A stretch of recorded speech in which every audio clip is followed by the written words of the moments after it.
Hi students, നിങ്ങളുടെ സ്വന്തം Nifi miss വന്നിരിക്കുന്നു.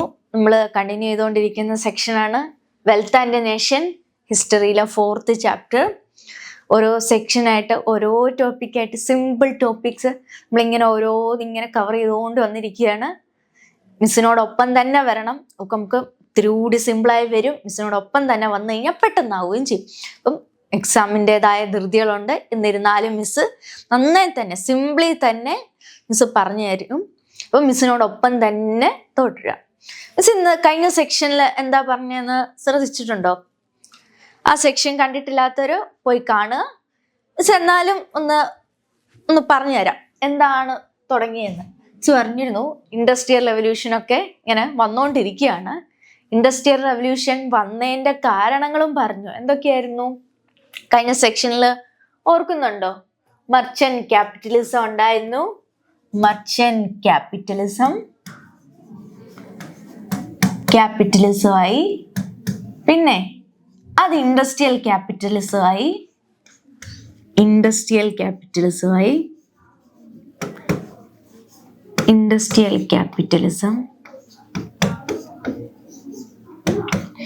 പെതുക്കെ ഇൻഡസ്ട്രിയൽ ക്യാപിറ്റലിസം പിന്നീട് പതുക്കെ ഇൻഡസ്ട്രിയൽ റെവല്യൂഷനിലേക്ക് ആശയത്തിലേക്ക് എത്തിത്തുടങ്ങി. അതേപോലെ തന്നെ മറ്റൊരു ഫീച്ചറായിരുന്നു ഇൻഡസ്ട്രിയൽ റെവല്യൂഷനിലേക്ക് എത്താനുള്ള മറ്റൊരു കാരണം കൂടിയായിരുന്നു അഗ്രേറിയൻ റെവല്യൂഷൻ. എന്താണ് അഗ്രേറിയൻ റെവല്യൂഷൻ?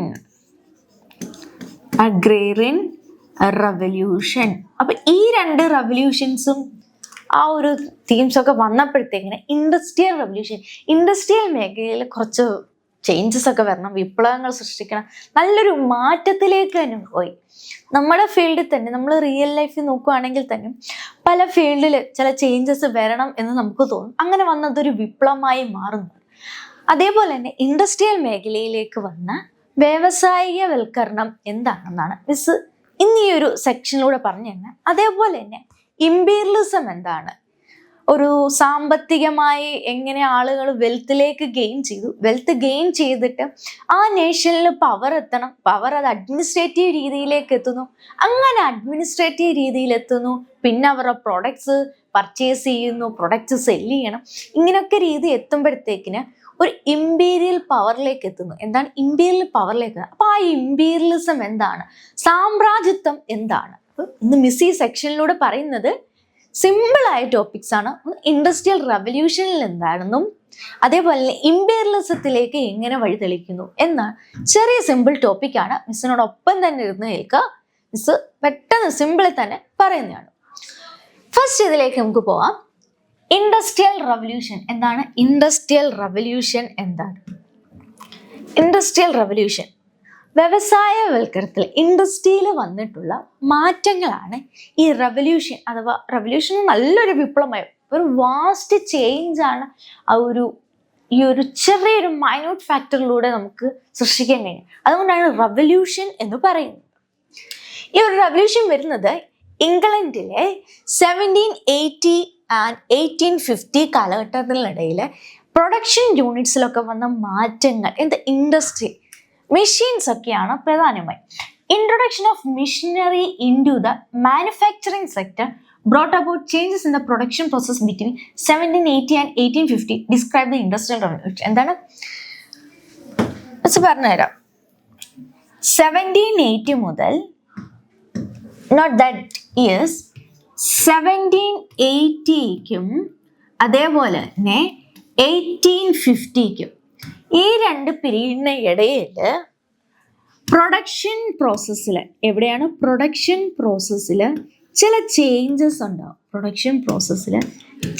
ഉണ്ടാവുന്നു. എങ്ങനെ?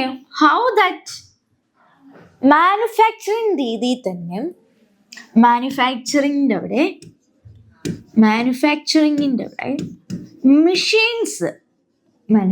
അവിടെ മെഷീൻസ് ഇൻട്രൊഡ്യൂസ് ചെയ്ത് യന്ത്രങ്ങൾ വരാൻ തുടങ്ങി. എന്താണ് യന്ത്രങ്ങൾ? മെഷീൻസ് വരാൻ തുടങ്ങി. മെഷീൻസിന്റെ ഇൻട്രൊഡക്ഷൻ ഉണ്ടായി. അപ്പം മെഷീൻസ് വന്നു കഴിഞ്ഞപ്പോഴത്തേക്കിന് അവിടെ ചില ചേഞ്ചസ് ഒക്കെ ഉണ്ടാവാനുള്ള ചാൻസസ് ഉണ്ടെന്ന് നമുക്കും അറിയാം. മെഷീൻസ് ഒക്കെ വന്നു കഴിഞ്ഞാൽ തീർച്ചയായും ചേഞ്ചസ് ഉണ്ടാവും. അതെങ്ങനെ പ്രൊഡക്ഷനെ ഇത്തിരി കൂടി സ്മൂത്ത് ആവാനായിട്ട് സഹായിച്ചു. ഏത് കാലഘട്ടത്തിലാണ്? 1780 മുതൽ 1850 മുതൽ കാലഘട്ടത്തിലാണ് ഈ മാനുഫാക്ചറിങ് പ്രോസസ്സിലെ മെഷീൻസിനെ ഇൻട്രൊഡ്യൂസ് ചെയ്തത്. ആ ഒരു ചേഞ്ചസിനെ, ആ ഒരു കാലഘട്ടത്തിൽ വന്ന ചേഞ്ചസ് കാരണമാണ് ഇൻഡസ്ട്രിയൽ റവല്യൂഷൻ എന്ന് തന്നെ ഉണ്ടായത്. ഇനി ഇൻഡസ്ട്രിയൽ റവല്യൂഷൻ ആദ്യം ഏത് ഇൻഡസ്ട്രിയിലാണ് ഉണ്ടായത്? It started in textile industry. എവിടെയാണ്? Note that point, it is in textile ഇൻഡസ്ട്രിയിലാണ് അതുണ്ടായത്. അപ്പം ഈ ടെക്സ്റ്റൈൽ ഇൻഡസ്ട്രിയിൽ ആദ്യമായി ഇൻഡസ്ട്രിയൽ റവല്യൂഷൻ ഉണ്ടായി. It is an important point. 1 മാർക്കിന് ചോദിക്കാം, ഇൻഡസ്ട്രിയൽ റവല്യൂഷൻ എവിടെയാണ് ബിഗിൻ ചെയ്തത്? എവിടെയാണ് ബിഗിൻ ചെയ്തത്? ടെക്സ്റ്റൈൽ ഇൻഡസ്ട്രിയിലാണ് ബിഗിൻ ചെയ്തത്. ഏത് വർഷം?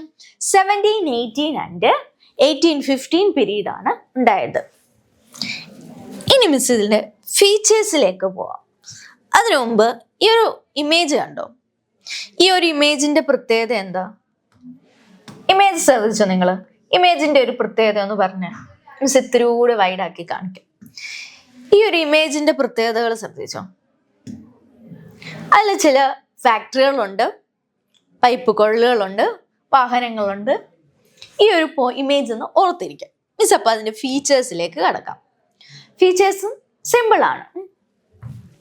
Changes that takes place as a part of industrial revolution. Industrial റവല്യൂഷന്റെ ഭാഗമായി ചില ചേഞ്ചസ് അവിടെയുണ്ട്. ആ ചേഞ്ചസ് എന്തൊക്കെയാണെന്നാണ് മിസ് പറയുന്നത്. കുറച്ച് പോയിന്റ്സ്.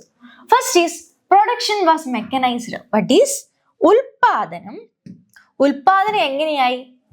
യന്ത്രാധിഷ്ഠിതമായി. ഇങ്ങനെ മെക്കനൈസ്ഡ്. പ്രൊഡക്ഷൻ യൂണിറ്റ്സ് ഒക്കെ മിസ് ആദ്യമേ തന്നെ പറഞ്ഞു, പ്രൊഡക്ഷൻ യൂണിറ്റ്സിൽ ഉണ്ടായ ചേഞ്ചസ് ആണ് ഇൻഡസ്ട്രിയൽ റവല്യൂഷനിലേക്ക് നയിച്ചത്. അപ്പം പ്രൊഡക്ഷൻ യൂണിറ്റ്സ് മെക്കനൈസ്ഡ് ആയി, യന്ത്രാധിഷ്ഠിതമായി. Second reason is advancement in the metallurgy leading to the production of better tools. അതായത് ഇരുമ്പുരുക്ക് ആ ഒരു വിദ്യയിൽ ഇത്തിരി കൂടി സാങ്കേതിക വിദ്യകൾ അഡ്വാൻസ്ഡ് ആയപ്പോൾ ബെറ്റർ ടൂൾസ് പ്രൊഡക്ഷൻ യൂണിറ്റ്സിലേക്ക് വരാൻ സാധിച്ചു. ഈ മെറ്റലർജി എന്ന് വെച്ചാൽ ഇരുമ്പ് ഉരുക്കി, അത് ഫസ്റ്റ് ഇനിഷ്യൽ സ്റ്റേജ് ആണ്. ആ ഒരു മെറ്റൽ എന്ത് പ്രോഡക്റ്റിലേക്ക് ആക്കണം, എന്ത് ടൂൾ ഷേപ്പ് വേണം. നമുക്കറിയാം, നമ്മളിപ്പോൾ ഒരു എന്തെടുക്കുന്നു, നീഡിലെടുക്കുന്നു. നീഡിൽ എന്ന് വിചാരിച്ചു. ഈ നീഡിലിന്റെ പ്രത്യേകത എന്താ? നീഡിൽ ഇങ്ങനെ പോയിന്റഡ് ആണ്. ചിലത് എങ്ങനെയായിരിക്കും? ടിപ്പ് വരുമ്പോൾ ഇത്തിരി വീതി കൂടുതൽ വരും. അപ്പം ഓരോ ഹൈറ്റ് ഡിഫറൻസ് ഉണ്ട്. അപ്പോൾ ഏത് ടൂൾ ഏത് രീതിയിൽ വരണം, ഇത്തിരി കൂടി അഡ്വാൻസ്ഡ് ആവാൻ ഈ ഒരു മെറ്റലർജി, ആ ഒരു പ്രൊഡക്ഷൻ യൂണിറ്റിൽ നിന്ന് മെറ്റൽസ് സ്റ്റാർട്ട് ചെയ്യുന്നിടത്തുനിന്ന് ഉരുക്കുന്നിടത്തുനിന്ന് ഇത്തിരി കൂടി അഡ്വാൻസ്ഡ് ആവാനായിട്ട് സാധിച്ചു. Third reason is steam was used as A source of energy. ഊർജ്ജ സ്രോതസ്സെ ആവി ഉപയോഗിച്ച് സ്റ്റീം ഉപയോഗിക്കാൻ തുടങ്ങി. സ്റ്റീമിന്റെ ഉപയോഗം എനർജി സോഴ്സസ് ആയിട്ട് ഉപയോഗിക്കുന്നത്. ഇന്ന് നമ്മൾ അഡ്വാൻസ് ആയിട്ട് നമ്മൾ പറയും ഇക്കോ ഫ്രണ്ട്ലി ആവണം, അതുകൊണ്ട് എന്തൊക്കെ യൂസ് ചെയ്യണം, സോളാറൊക്കെ യൂസ് ചെയ്യണം എന്നൊക്കെ നമ്മൾ പറയും. മിക്ക വീടുകളിലും സോളാറൊക്കെ കൂടുതലും വരാറുണ്ട്. കാരണം അതിൽ ഇത്തിരി അഡ്വാൻസ്ഡ് ആവാൻ വേണ്ടിയാണ് നമ്മൾ ഈ സോളാറിന്റെ യൂസ്. അതേപോലെ അന്ന് ഇൻഡസ്ട്രിയൽ റവല്യൂഷന്റെ കാലത്ത് ഇത്തിരി കൂടി അഡ്വാൻസ് ആവാൻ വേണ്ടിയായിരുന്നു സ്റ്റീമുകൾ യൂസ് ചെയ്യാൻ തുടങ്ങിയത്. അങ്ങനെ സ്റ്റീമുകൾ യൂസ് ചെയ്തപ്പോൾ എനർജി സോഴ്സസ് നമുക്ക് ഈസിലി അവൈലബിൾ ആവാൻ തുടങ്ങി. എനർജി സോഴ്സ് ഇത്തിരി കൂടി ഈസിലി അവൈലബിൾ ആവാൻ തുടങ്ങി. നമുക്ക് ഫോർത്ത് ചേഞ്ച് നോക്കാം. Transport facilities developed. ഗതാഗത സൗകര്യങ്ങൾ ഡെവലപ്ഡ് ആയി. എന്താണ്? നമുക്ക് തന്നെ അറിയാം, ഒരു പ്രൊഡക്ഷൻ യൂണിറ്റ് നമ്മുടെ ഏരിയയിൽ തന്നെ, സപ്പോസ് ഏത് ഏരിയ ആയിക്കോട്ടെ, നമ്മുടെ ഏരിയയിൽ തന്നെ ഒരു പുതിയ ഇൻഡസ്ട്രി വരുന്നു. ഇൻഡസ്ട്രി ഇങ്ങനെ വന്നുകൊണ്ടിരിക്കുന്നു. അപ്പോൾ ആ ഇൻഡസ്ട്രിയൽ യൂണിറ്റിലേക്ക് പോവാനായിട്ട് റോഡ്സ് റെഡിയാക്കുന്നു. റോഡ്സ് റെഡി ആയി കഴിയുമ്പോഴത്തേക്കിന് ട്രാൻസ്പോർട്ടേഷൻ റെഡി ആവുന്നു. ചിലപ്പോൾ ബസ്സായിരിക്കും, അല്ലെ വേറെ എന്തെങ്കിലും കാർ ആയിരിക്കും, ട്രെയിൻ ആയിരിക്കും. ഇങ്ങനെയുള്ള ചില ട്രാൻസ്പോർട്ടേഷനിലും ചേഞ്ചസ് ഉണ്ടാവുന്നു. Next changes production shifted from cottages to factories. Factory രീതിയിലേക്ക് സിസ്റ്റം മാറി. പ്രൊഡക്ഷൻ യൂണിറ്റ്സ് ആദ്യം കോട്ടേജ് രീതിയിലായിരുന്നു, ചെറിയ ചെറിയ വീടുകളിലോ ചെറിയ ചെറിയ യൂണിറ്റ്സുകളിലായിരുന്നു.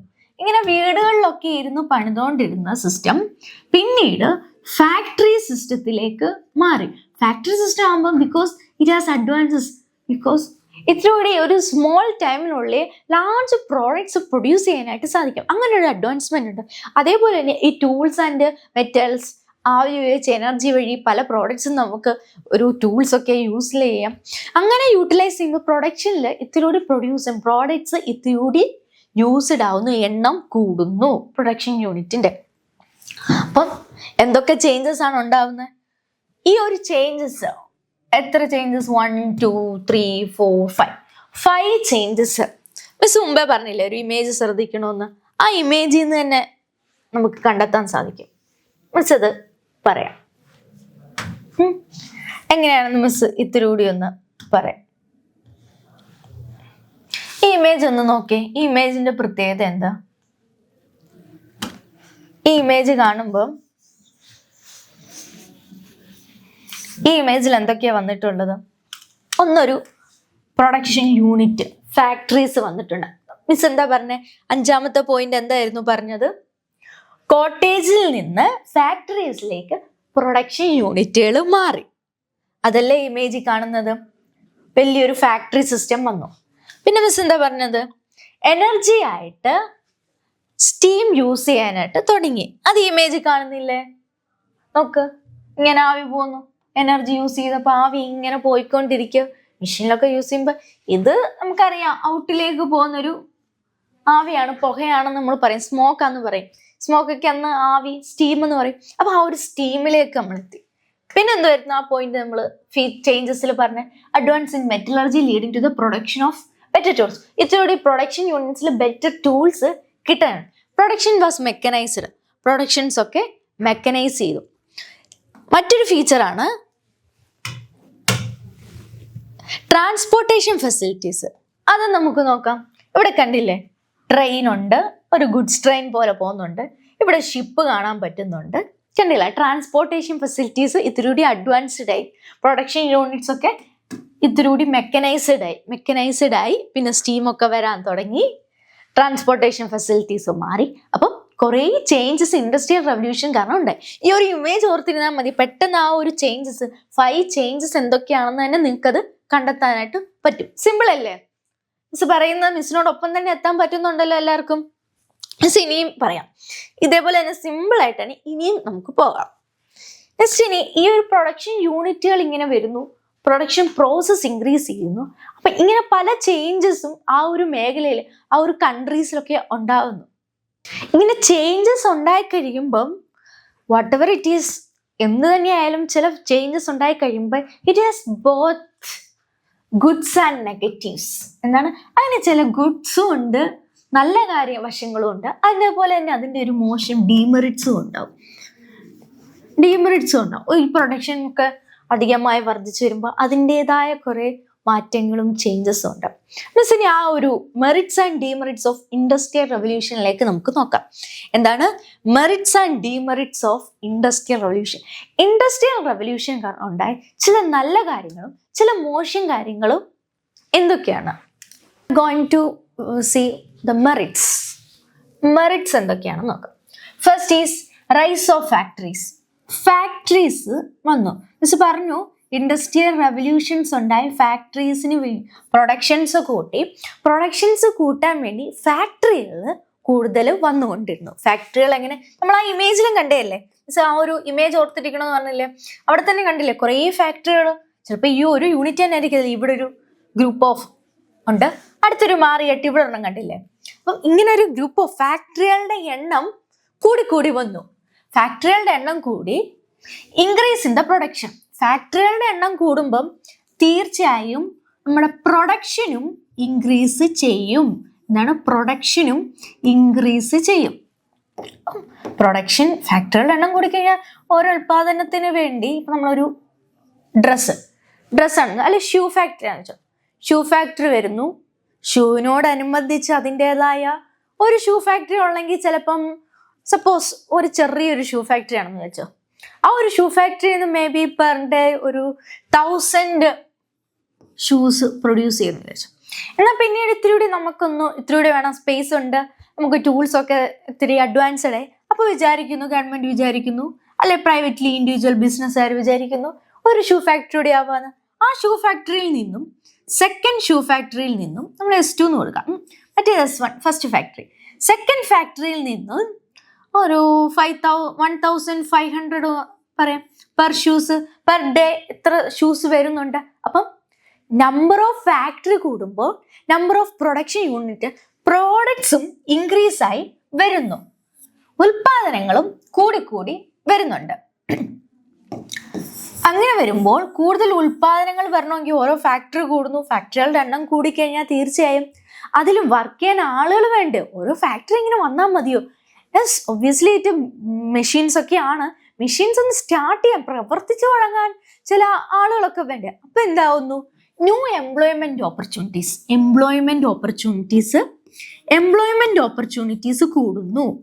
എംപ്ലോയ്മെന്റ് ഓപ്പർച്യൂണിറ്റീസ് കൂടുമ്പം ആ ഒരു പ്രൊഡക്ഷൻ രീതികളും പിന്നീട് മാറും. നമുക്ക് നോക്കാം. Rise of cities and urbanisation. അങ്ങനെ എംപ്ലോയ്മെന്റ് ഓപ്പർച്യൂണിറ്റീസ് വരുമ്പോൾ ഒരു ഫാക്ടറി വന്നു കഴിഞ്ഞാൽ, whatever factory or hospital or a new building, എന്തെങ്കിലും നമുക്ക് റിലേറ്റഡ് ആയ ഒരു, നമുക്കറിയാം കൊച്ചിയിൽ ഇൻഫോ പാർക്കുണ്ട്, ട്രിവാൻഡ്രത്ത് ചെല്ലുമ്പോഴും നമ്മൾ ഇൻഫോ പാർക്കും ടെക്നോ പാർക്കും ഇങ്ങനെയുള്ള ഓരോ യൂണിറ്റ്സ് ഉണ്ട്. അങ്ങനെ ആ യൂണിറ്റ്സ് വരുമ്പം ഓരോ ബിൽഡിങ്സ്, ഓരോ എംപ്ലോയ്മെന്റ് ഓപ്പർച്യൂണിറ്റികൾ വരുമ്പോൾ അവിടെ എന്താണ് സംഭവിക്കുന്നത്? ആളുകൾ മൈഗ്രേറ്റ് ചെയ്ത് വരും. അപ്പൊ ഒരു സിറ്റിയായി, ഒരു ടൗൺ ആയിട്ട് മാറുന്നു. അവിടെ കൂടുതൽ ഡെവലപ്മെന്റ് വരുന്നു, ആളുകൾ വരുന്നു, താമസിക്കുന്നു. നമ്മൾ പലരും, പല പേരൻസിന്റെയോ സിബ്ലിങ്സോ ഒക്കെ ബാംഗ്ലൂർ ആണെങ്കിൽ പോലും, അതെന്തുകൊണ്ടാണ്? ബാംഗ്ലൂരിലെ ഏറ്റവും ട്രാഫിക് ഉണ്ട്. ട്രാഫിക് ആയതിന്റെ കാര്യം എന്തോ, അവിടെ ആളുകൾ മൈഗ്രേറ്റ് ചെയ്യാൻ തുടങ്ങി. അപ്പൊ എന്ത് ചെയ്യുന്നു? റൈസ് ഓഫ് സിറ്റീസ് ആൻഡ് അർബനൈസേഷനും സിറ്റീസും ഉണ്ടാവുന്നു. അത് കാരണം അർബൻ ലൈഫ് ഉണ്ടാവുന്നു. അർബൻ ലൈഫ് സിസ്റ്റം, പുതിയൊരു ലൈഫ് സ്റ്റൈൽ ഉണ്ട്. ഇന്നത്തെ വില്ലേജ് ഏരിയയിൽ നിന്ന് പീപ്പിൾ, അതുപോലെ നമ്മളെപ്പോഴുള്ള മിസ്സിനാണെങ്കിലും ഇന്നൊരു ജോലി കിട്ടും, ബാംഗ്ലൂർ ജോലി കിട്ടുന്നു വിചാരിച്ചു. മിസ് എന്ത് ചെയ്യും? കേരളത്തിൽ നിന്ന് മൈഗ്രേറ്റ് ചെയ്ത് ബാംഗ്ലൂരിലേക്ക് എത്തുന്നു. ബാംഗ്ലൂരിൽ എത്തുമ്പോൾ ഒരു അർബൻ ലൈഫാണ്. അപ്പൊ എന്തോ ബെറ്റർ ലിവിങ് സ്റ്റാൻഡേർഡ്. എന്താണ് ബെറ്റർ ലിവിങ് സ്റ്റാൻഡേർഡ്? എൻ്റെ ലിവിങ് സ്റ്റൈലൊക്കെ മാറും. മിസ് ചിലപ്പോൾ കേരളത്തിലുള്ള ചിലപ്പം ചെറിയ ഫുഡൊക്കെ ആയിരിക്കും കഴിച്ചുകൊണ്ടിരുന്നത്, അവിടെ ചെല്ലുമ്പോൾ വേറെ ഫുഡ് സ്റ്റൈലൊക്കെ. അങ്ങനെ അപ്പോൾ ലിവിങ് സ്റ്റാൻഡേർഡ്. അപ്പം ഇതിൻ്റെ മെറിറ്റ്സ് എന്തൊക്കെയാണ്? മിസ് ഒന്നുകൂടി അത് റിപ്പീറ്റ് ചെയ്യാം. First one is factories increase ആവുന്നു, റൈസ് കൂടുതൽ വന്നുകൊണ്ടിരിക്കുന്നു ഫാക്ടറികൾ. അങ്ങനെ പ്രൊഡക്ഷൻ റൈസ് ഇൻക്രീസ് ചെയ്യുന്നു. ന്യൂ എംപ്ലോയ്മെന്റ് ഓപ്പർച്യൂണിറ്റീസ്, പല തൊഴിലവസരങ്ങളിൽ ലഭിക്കുന്നു. Rise of cities and urbanisation സിറ്റീസും ഒക്കെ കൂടുതൽ വരുന്നു. അർബൻ ലൈഫ് എന്ന് പറഞ്ഞാൽ പുതിയൊരു ലൈഫ് പാറ്റേൺ വരുന്നു. അർബൻ ലൈഫ്, റൂറൽ ലൈഫ്, അങ്ങനെ ലൈഫ് പാറ്റേൺ മാറുന്നു. Last is better living condition. ഇത്രയോടെ ബെറ്റർ ഓപ്പർച്യൂണിറ്റീസ്, ലിവിങ് കണ്ടീഷൻസ് കിട്ടുന്നു. മേ ബി ഒരു ഫാക്ടറി വരുമ്പോൾ, ഫാക്ടറിയെ സംബന്ധിച്ച് ആളുകൾ അവിടെ മൈഗ്രേറ്റ് ചെയ്ത് കഴിയുമ്പോൾ അവർക്ക് വേണ്ടി ഒരു ഹോസ്പിറ്റൽ വരുന്നു, അവർക്ക് വേണ്ടി ഒരു സ്കൂൾസ് വരണമെന്ന് തോന്നുന്നു. അങ്ങനെ പല കാര്യങ്ങൾ ഈ ഒരു ഫാക്ടറിയെ ഡിപ്പെൻഡ് ചെയ്ത് പല കാര്യങ്ങളും അവിടെ എത്തുന്നു. ഫാക്ടറിയെ ഡിപ്പെൻഡ് ചെയ്ത് ഒരു ഹോസ്പിറ്റൽ വരുന്നു, എഡ്യൂക്കേഷണൽ ഇൻസ്റ്റിറ്റ്യൂഷൻസ് ആയ സ്കൂൾസും കാര്യങ്ങളും വരുന്നു. അങ്ങനെ ഒരു ലിവിങ് സ്റ്റാൻഡേർഡ് തന്നെ മാറുന്നു, ലിവിങ് കണ്ടീഷൻസ് തന്നെ അവിടെ മാറുന്നു. ഇനി ഡിമെറിറ്റ്സിലേക്ക് പോകുമ്പോൾ, അതായത് ചില പോരായ്മകൾ എന്തൊക്കെയാണെന്ന് നമുക്ക് നോട്ടീസ് ചെയ്യാം.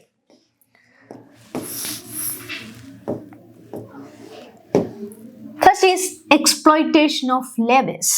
എന്താണ് എക്സ്പ്ലോയിറ്റേഷൻ ഓഫ് ലേബേഴ്സ്? എന്തായിരുന്നു മെറിറ്റ്സിൽ ആദ്യം പറഞ്ഞത്?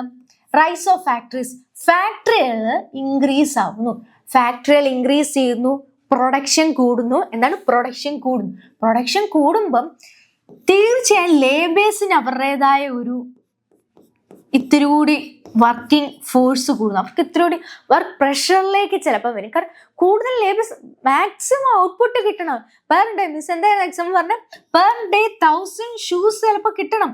അപ്പൊ അങ്ങനെ വരുമ്പോൾ വർക്കേഴ്സിനിടയിൽ ഒരു എക്സ്പ്ലോയിറ്റേഷൻ, അവരുടെ വർക്കിംഗ് സ്ട്രെങ്തിനെ ചിലപ്പോൾ എക്സ്പ്ലോയിറ്റ് ചെയ്യാനുള്ള ചാൻസസ് ഉണ്ടാവും. Second is poverty and epidemics. എന്താണ് പോവേർട്ടി ആൻഡ് എപ്പിഡമിക്സ്? ഒത്തിരി മിസ് പറഞ്ഞാൽ ഒത്തിരി ഫാക്ടറീസ് ഇങ്ങനെ വന്നുകൊണ്ടിരിക്കുക. റൈസ് ഓഫ് ഫാക്ടറികൾസ് ഇങ്ങനെ കൂടുതൽ ഇങ്ങനെ വന്നുകൊണ്ടിരിക്കുമ്പോൾ പോവേർട്ടി, എപ്പിഡമിക്സ്, ദാരിദ്ര്യമോ പകർച്ചവ്യാധികളോ ഇങ്ങനെ പല ഡിസീസസും കാര്യങ്ങളും ഒക്കെ കൂടുതൽ സ്പ്രെഡ് ആവാനുള്ള ചാൻസസ് ഉണ്ട്. Third demerit is long working hours and low wage for woman and children. ഈ ഫാക്ടറികൾസിൽ വർക്ക് ചെയ്യുമ്പോൾ ചിലപ്പോൾ ടൈം ഷെഡ്യൂൾ കറക്റ്റ് ആവണമെന്നില്ല. അങ്ങനെയാണ് ടൈം ഷെഡ്യൂളിലൊക്കെ മാറ്റം ഉണ്ടാവും. അപ്പോൾ ഈ ടൈം ഷെഡ്യൂൾ മാറുമ്പോഴത്തേക്കിന് വുമൺ ആൻഡ് ചിൽഡ്രൻ അവരുടെ സിറ്റുവേഷൻ എന്താവും?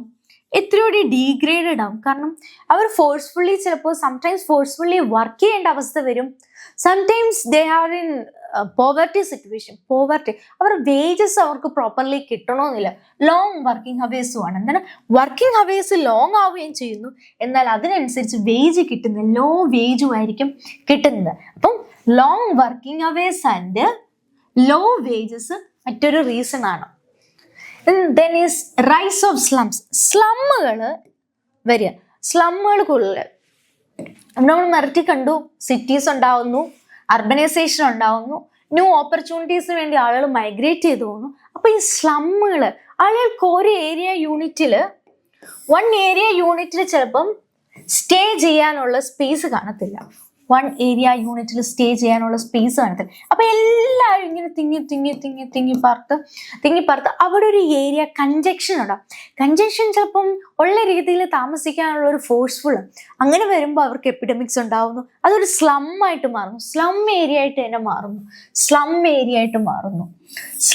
ആയിട്ട് മാറിക്കഴിയുമ്പോൾ അതും കൂടുതൽ അവർക്കൊരു ഡീമെറിറ്റ്സ് ആണ്. കാരണം ബിക്കോസ് സം ഏരിയാസ് സ്ലം ആണ്, എന്നാൽ അതിൻ്റെ ഒരു ഓപ്പോസിറ്റ് ഫേസ് നോക്കുകയാണെങ്കിൽ we know that in Mumbai it has both slums and modernised, urbanised, well settled, well living standard conditions are there. ഒരേ കെട്ടിടത്തിൻ്റെ തന്നെ രണ്ട് സ്ഥലങ്ങളിലേക്ക് ഒരു വ്യൂ നോക്കുമ്പോൾ അതിൻ്റെ ലെഫ്റ്റ് സൈഡ് ചിലപ്പോൾ സ്ലമ്മും അതിൻ്റെ right side well settled area ആയിരിക്കും. അപ്പം ആ ഒരു രണ്ട് എക്സ്ട്രീം കാര്യങ്ങൾ ഒരു ഏരിയയിൽ തന്നെ രണ്ട് എക്സ്ട്രീം സിറ്റുവേഷൻ ലിവിങ് കണ്ടീഷൻസ് ചിലപ്പോൾ കാണാൻ സാധിക്കും. Another reason for demerit is BC and polluted cities. കാരണം ഒത്തിരി ആളുകൾ മൈഗ്രേറ്റ് ചെയ്ത് പുതിയൊരു ഏരിയയിലേക്ക് വരും, ഓർ ഇൻഫാക്ടറി കോൺസെൻട്രേറ്റഡ് ഏരിയാസിലേക്ക് വരുമ്പോൾ എന്തുണ്ടാവും? അവിടെ ആളുകൾ ഇങ്ങനെ തിങ്ങി പാർക്കുന്നു. അങ്ങനെ പാർക്കുമ്പോൾ അവിടെ പൊല്യൂഷൻ ആവാൻ ചാൻസ് ഉണ്ട്. എന്താണ്? പൊല്യൂഷൻ ഉണ്ടാവാനുള്ള ചാൻസസ് കൂടുതലാണ്. Just like in how we are in Bangalore cities ഭയങ്കര പൊല്യൂട്ടഡ് ആണ്. ഒരു ട്രാഫിക് കൺട്രോൾ എന്ന് പറഞ്ഞു കഴിഞ്ഞാൽ വളരെയധികം നമുക്ക് പറ്റത്തില്ല, നിയന്ത്രിക്കാൻ പറ്റാത്തൊരു രീതിയിലുള്ള ഒരു ബിസി സിറ്റി ആണെന്ന് തന്നെയാണ് പറയുന്നത്. അതാണ് മറ്റൊരു demerit. Another demerit is miserable life for labours in cities. പലപ്പോഴും ഈ ലേബേഴ്സിന്റെ ലൈഫ് എന്ന് പറഞ്ഞാൽ ഒരു മിസറബിൾ ആണ്. Especially we have seen that above they have low wages ആയിരിക്കും. And availability of drinking water ഒക്കെ ലെസ് ആയിരിക്കും. ബട്ട് അവിടുത്തെ പ്രോഡക്ട്സും കാര്യങ്ങളും ഒരു സാധനം വാങ്ങണം എന്നുണ്ടെങ്കിൽ ഹൈ പ്രൈസ് ആയിരിക്കും. അവിടുത്തെ പ്രോഡക്ട്സിനൊക്കെ ഹൈ പ്രൈസ് ആയിരിക്കും. നമ്മുടെ സാലറിക്ക് അനുസരിച്ച് ചിലപ്പോൾ നമുക്ക് അഫോർഡബിൾ ലിവിങ് കിട്ടണമെന്നില്ല. അതുകൊണ്ട് തന്നെ ലേബേഴ്സിൻ്റെ ഒരു ലൈഫ് അവിടെ മിസറബിൾ ആണ് സിറ്റീസിൽ. അപ്പോൾ ഒരു ഇൻഡസ്ട്രിയൽ റെവല്യൂഷൻ വന്നപ്പോൾ എന്തൊക്കെ മാറ്റങ്ങൾ, അത് പോസിറ്റീവ് ആണെങ്കിലും നെഗറ്റീവ് ചേഞ്ചസ് ആണെങ്കിലും എങ്ങനെയൊക്കെയാണ് ഒരു സിറ്റി ആ ഒരു ഏരിയയിലുള്ളവരെ ബാധിക്കുന്നത്, അതിൻ്റെ മെറിറ്റ്സ് ആൻഡ് ഡിമെറിറ്റ്സ് ആണ് മിസ് പറഞ്ഞത്. മിസ് ഒന്നുകൂടി അത് എക്സ്പ്ലെയിൻ ചെയ്യാൻ. ഡിമെറിറ്റ്സിൽ ഫസ്റ്റ് പറയുന്നത് എക്സ്പ്ലോയിറ്റേഷൻ ഓഫ് ലേബേഴ്സിനെ ചൂഷണം ചെയ്യപ്പെടുന്നുണ്ട് അവർ. സെക്കൻഡ് ഈസ് പോവേർട്ടി ആൻഡ് എപ്പിഡമിക്സും പോവേർട്ടിയും വരും. അതിനെ നമുക്ക് ഇത്തിരി കൂടി കണക്ട് ചെയ്ത് പറയാം. റൈസ് ഓഫ് സ്ലം കാരണം, സ്ലംസ് റൈസ് ചെയ്ത കാരണം പോവർട്ടി ആൻഡ് എപ്പിഡമിക്സ് അങ്ങനെ കണക്ട് ചെയ്ത് പഠിക്കാം ഉണ്ടാവുന്നു. ഇനി എക്സ്പ്ലോയിറ്റ് ചെയ്തു എന്ന് പറയുന്നതിന്റെ കാരണം എന്താ? Long working hours and low wages for woman and children. അത് ഓർത്തിരുന്നാൽ അത് പ്രത്യേകമായിട്ട് long working hours and low wages എന്ന് പെട്ടെന്ന് ഓർത്തിരിക്കുക അവരെ എക്സ്പ്ലോയിറ്റ് ചെയ്തതിന്റെ reason. And they have a busy and polluted cities. Busy ആയിരിക്കും, അത് മലിനീകരണമായിരിക്കും അവിടെ ഉള്ളത്. കാരണം ഫാക്ടറിയിൽ നിന്ന് പുറന്തള്ളുന്ന പല സ്മോക്കുകളും നമുക്ക് ഹെൽത്ത് ഇഷ്യൂസ് ഉണ്ടാക്കും. Another demerit of industrial revolution is miserable life for labours in cities. അവർ ഈ സ്മൂത്ത് ആയിരുന്നില്ല ഒരിക്കലും. വില്ലേജിലെ അല്ലെ മറ്റൊരു ഏരിയയിൽ താമസിച്ചിരുന്ന പോലെ സിറ്റീസിലെ എസ്പെഷ്യലി നിയർ ടു ഫാക്ടറീസിനടുത്ത് ഈ ലേബേഴ്സിന്റെ ലൈഫ് ഒരിക്കലും പ്ലസന്റബിൾ ആയിരുന്നില്ല. But it is miserable life. അപ്പം ഇതാണ് ഇൻഡസ്ട്രിയൽ റവല്യൂഷന്റെ merits and demerits. It is an important topic. എന്താണ് ഇതൊരു ഇമ്പോർട്ടൻറ്റ് ടോപ്പിക്കാണ്. നിങ്ങളോട് ചോദിക്കുന്നത് what you mean by industrial revolution എന്നായിരിക്കത്തില്ല, how industrial revolution affected people എന്നായിരിക്കും. ഇൻഡസ്ട്രിയൽ റവല്യൂഷൻ എങ്ങനെയാണ് അഫക്റ്റ് ചെയ്തത്? So we have it affected people എന്ന് പറയുമ്പോൾ we can note these merits and demerits. ഈ മെറിറ്റ്സും ഡിമെറിറ്റ്സും കോട്ട് ചെയ്ത് തന്നെ ടേബിൾ വരച്ചോ അല്ലാതെ പോയിന്റ്സ് ആയിട്ടോ എങ്ങനെയാണെന്ന് വെച്ചാൽ ആ ഒരു ടൈം ഷെഡ്യൂളിനനുസരിച്ച്, എക്സാം റൈറ്റിങ്ങിലെ ടൈം ഷെഡ്യൂൾ അനുസരിച്ച് നിങ്ങൾ പ്രസന്റ് ചെയ്ത് കഴിഞ്ഞാൽ സിമ്പിളി നിങ്ങൾക്ക് അതിന് മാർക്ക് കിട്ടും. ഇപ്പം മിസ് പറഞ്ഞത് എല്ലാവർക്കും ക്ലിയർ ആയേ എന്ന് തോന്നുന്നു. ഡൗട്ട് ഉണ്ടെങ്കിൽ നിങ്ങൾ കമന്റ് ബോക്സിൽ ഇടുക തന്നെ ചെയ്യണം. മിസ് പറഞ്ഞത് ഇൻഡസ്ട്രിയൽ റവല്യൂഷൻ എന്താണെന്ന് പറഞ്ഞു. ഇൻഡസ്ട്രിയൽ റവല്യൂഷൻ എന്ന് തുടങ്ങി, ഏത് ഇൻഡസ്ട്രിയിലാണ് തുടങ്ങിയത് അതും മിസ് പറഞ്ഞു നോട്ട് ചെയ്യേണ്ട ഒരു പോയിന്റ് ആണ്. It is in textile industry. പിന്നെ മിസ് പറഞ്ഞത് അത് കാരണം ഉണ്ടായ ചേഞ്ചസ്, എന്തൊക്കെ ചേഞ്ചസ് ആണ് ആ ഒരു ഏരിയാസിൽ, ആ ഒരു സിസ്റ്റത്തിലേക്ക് വന്നു തുടങ്ങി. പിന്നീട് മിസ് പറഞ്ഞു അതിൻ്റെ മെറിറ്റ്സ് ആൻഡ് ഡിമെറിറ്റ്സ്, അതിൻ്റെ നല്ല വശവും മോശവശവും കൂടി മിസ് കമ്പയർ ചെയ്താണ്. നിങ്ങളുടെ ടെസ്റ്റിലുള്ള പോലെ തന്നെയാണ്, കമ്പയർ ചെയ്ത് തന്നെയാണ് മിസ് പറഞ്ഞത്. നെക്സ്റ്റ് ഈസ് ഇനി മിസ് പറയാൻ പോകുന്ന ചില ഐഡിയോളജീസിനെ പറ്റി. അതായത് ഇൻഡസ്ട്രിയൽ റവല്യൂഷൻ നടന്നപ്പോൾ ഇൽ ഇഫക്ട്സ് ഉണ്ടായില്ലേ, ഇൽ ഇഫക്ട്സ്, അതിന് ഡിമെറിറ്റ്സുകൾ ചില ഉണ്ടായി, അതിന് ഇഫക്ട്സ് ഉണ്ടായി, ആളുകളിലേക്ക് വന്നു. Especially exploitation of workers, they have less wages with long working hours. Miss ഡിമെറിറ്റ്സിൽ പറഞ്ഞല്ലേ. അപ്പം ഇങ്ങനെ വന്നപ്പോൾ വർക്കേഴ്സ് കൂടുതലും അവരൊരു എക്സ്പ്ലോയിറ്റേഷന് വിധേയ എന്ന് പറയുമ്പോൾ അവരുടെ ഒരു ലൈഫ് സിസ്റ്റത്തിനൊക്കെ ഉള്ള ഒരു ചേഞ്ച് വന്നു. ആളുകൾ വർക്ക് ചെയ്യാൻ പറ്റാതെ. അപ്പം അവരെ ഒന്ന് ഇമ്പ്രൂവ് ചെയ്യണം, എൻകറേജ് ചെയ്യണം. ലേബേഴ്സിനും ചില റൈറ്റ്സ് ഉണ്ട്. ഫാക്ടറി ഓണേഴ്സ് പറയുന്ന പോലെ അല്ല, അവർ പറയുന്ന പോലെ ഫാക്ടറി ഇത്രമാത്രം പ്രോഡക്റ്റ് ഇത്ര ദിവസം ഉണ്ടാക്കണം എന്ന് പറയുന്ന പോലെയല്ല. വർക്കേഴ്സിനും അവരുടേതായ ചില റൈറ്റ്സ് ഉണ്ട്, അവരുടെ ഡ്യൂട്ടീസ് ഉള്ള പോലെ തന്നെ അവർക്ക് റൈറ്റ്സ് ഉണ്ട് എന്ന് പറഞ്ഞാൽ കുറച്ച് പേര് മുന്നോട്ട് വന്നു. അതായത് ഇവരെ പ്രൊമോട്ട് ചെയ്യാൻ, ഇവരെ സപ്പോർട്ട് ചെയ്യാനായിട്ട് കുറച്ച് ഐഡിയോളജിക്കൽ രീതിയിലാണ് വന്നത്. ആ ഐഡിയോളജിയിൽ ഫേമസ് ആണ്, we know him, we have seen, we may heard that, carol max. എന്താണ് മാക്സിന്റെ സിദ്ധാന്തങ്ങൾ, മാക്സിനെ പറ്റി കാരൽ മാക്സ് എന്ന് കേട്ടിട്ടുണ്ടാവും.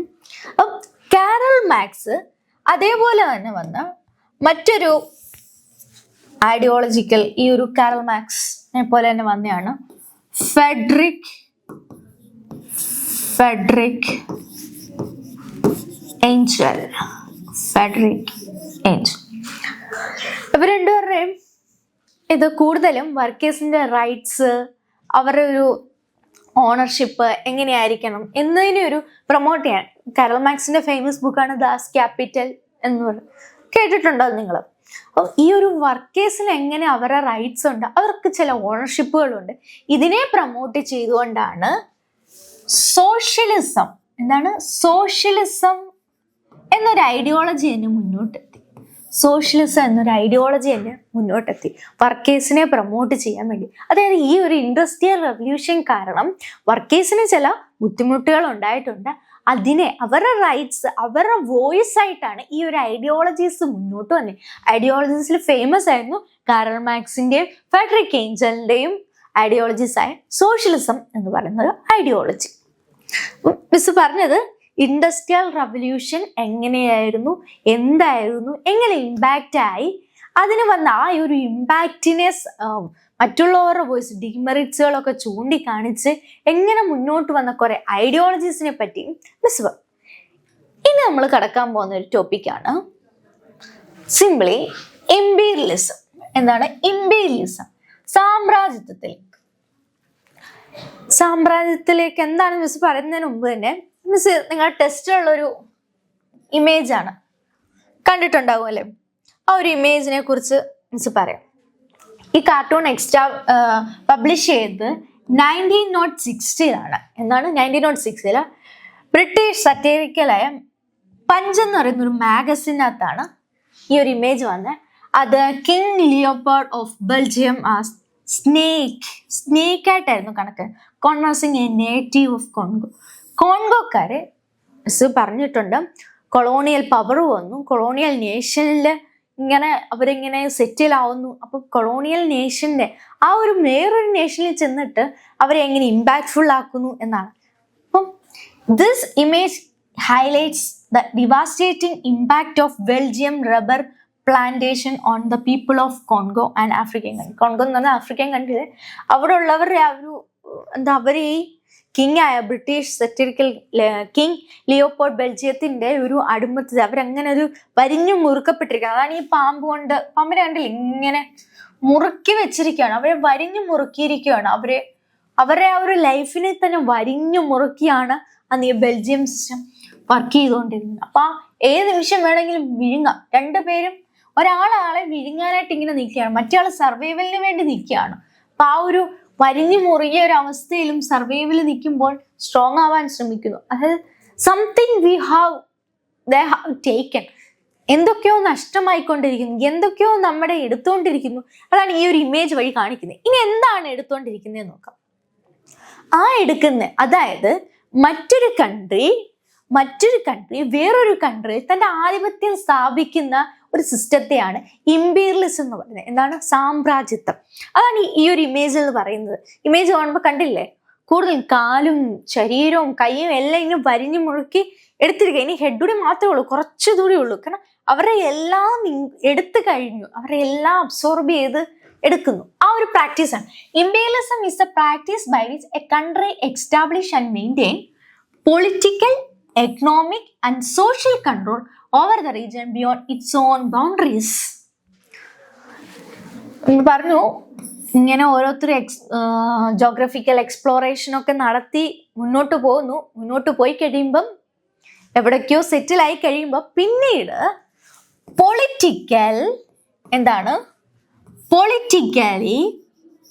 പൊളിറ്റിക്കൽ എടുക്കുന്നു, എക്കണോമിക് എടുക്കുന്നു ആൻഡ് സോഷ്യൽ. ഒരു കൺട്രിയായിട്ട് നമുക്ക് ബന്ധമില്ലായിരിക്കും. ഇപ്പൊ ഇന്ത്യ തന്നെ ഒരു റഫായിട്ട് വരച്ചു. ഇന്ത്യ തന്നെ ഗ്യാപ്പില്ലാതെ ഒരു രസമില്ലല്ലേ ഈ ഒരു ഇന്ത്യക്ക്. ഇത്തിരി ക്ലിയർ ആയിട്ട് ഇവിടെ ഇന്ത്യ സെറ്റാക്കാം. ഇത്തിരി ഒന്ന് അടിപൊളി ഇന്ത്യ വരയ്ക്കും.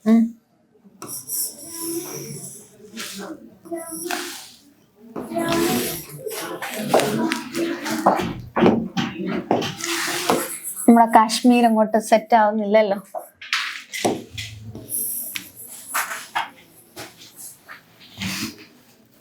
ഇത് ഇത്രയും വേണമെന്നില്ല.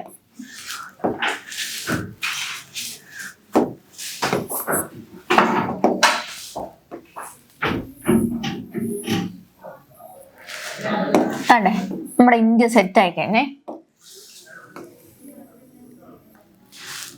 ഇന്ത്യ ഇങ്ങനെ സെറ്റ് ആയിക്കൊണ്ടിരിക്കുക. ഇന്ത്യ നമ്മൾ സെറ്റാക്കും. എല്ലാം എത്തിയില്ലേ? എല്ലാ സ്റ്റേറ്റും ഏകദേശം എത്തിയില്ലേ? അപ്പം ഇങ്ങനെ ഒരു കൺട്രിയുടെ ബൗണ്ടറിക്ക് അപ്പോഴും എന്താണ് ഇതിന്റെ ഒരു സ്പെഷ്യൽ എന്ന് പറഞ്ഞു കഴിഞ്ഞാൽ, ബിയോണ്ട് ഇറ്റ്സ് ഓൺ ബൗണ്ടറി, ഇപ്പുറത്ത് പല കൺട്രീസും ഉണ്ട്. ഇന്ത്യക്ക് അപ്പുറം ഇപ്പുറം ഇവിടെ ആരോ ഉള്ളത്? നമുക്ക് പാകിസ്ഥാൻ ഉണ്ട്. ഈ പാകിസ്ഥാൻ ഉണ്ട്. നമുക്കിങ്ങനെ ബൗണ്ടറീസ് ഷെയർ ചെയ്യാൻ പല കൺട്രീസും ഉണ്ട് ഇന്ത്യയുടെ കേസിലാണെങ്കിൽ. എന്നാൽ ഇംഗ്ലണ്ട്, യൂറോപ്യൻ കൺട്രീസിലേക്ക് മിസ് തരാം. ഇപ്പൊ ഇന്ത്യയുടെ കേസിലൊന്ന് നോക്കാം. ഇന്ത്യയുടെ കേസിൽ ഇങ്ങനെ പല കൺട്രീസും ഉണ്ട്, ബൗണ്ടറീസ് ഉണ്ട്. ഇന്ത്യ ഒരു ദിവസം പെട്ടെന്ന് അടുത്തുള്ള പാകിസ്ഥാൻ്റെ എന്നിട്ട് നമുക്ക് എടുക്കാൻ പറ്റില്ല. എന്നാലും മിസ് പറയാണ് അന്നത്തെ ഒരു സാഹചര്യം വെച്ച്, പാകിസ്ഥാൻ അല്ലേ ഇപ്പൊ നമുക്ക് ചൈനയിലോട്ട് പോവാം. ചൈന ആയാലും മതി തൽക്കാലം. ചൈനയിലോട്ട് അല്ലെ, ചൈന ഒരു ദിവസം വന്ന് എന്ത് ചെയ്യുന്നു? ഇന്ത്യയുടെ political economic and social power എടുക്കും. Just like we have experience during ബ്രിട്ടീഷുകാർ അതാണ് എടുത്തത്. നമ്മുടെ പൊളിറ്റിക്കൽ സിസ്റ്റവും എക്കണോമിക് സിസ്റ്റവും സോഷ്യൽ സിസ്റ്റവും എന്തൊക്കെ, ഈ മൂന്ന് സിസ്റ്റംസും അവർ അധീനതയിലാക്കി. അവർ കൺട്രോളിലുള്ള ഒരു സ്റ്റേറ്റേ അല്ല, കൺട്രിയേ അല്ല. എന്നിരുന്നിട്ടും അവർ മറ്റൊരു കൺട്രി ചെന്നിട്ട് അവിടുത്തെ പൊളിറ്റിക്കൽ, എക്കണോമിക്, സോഷ്യൽ പവേഴ്സ് അവർ അധീനതയിലാക്കി.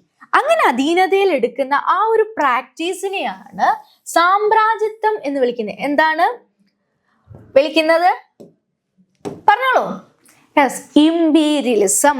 ഇമ്പീരിയലിസം ഒരു രാജ്യം അതിൻ്റെ അതിർത്തിക്ക് പുറത്തുള്ള മറ്റ് ദേശങ്ങളുടെ മേല് രാഷ്ട്രീയം, സാമ്പത്തികം, സാമൂഹികം ആധിപത്യം സ്ഥാപിക്കുകയും അത് നിലനിർത്തുകയും ചെയ്യുന്ന പ്രക്രിയയാണ് സാമ്രാജ്യത്വം എന്ന് പറയുന്നത്.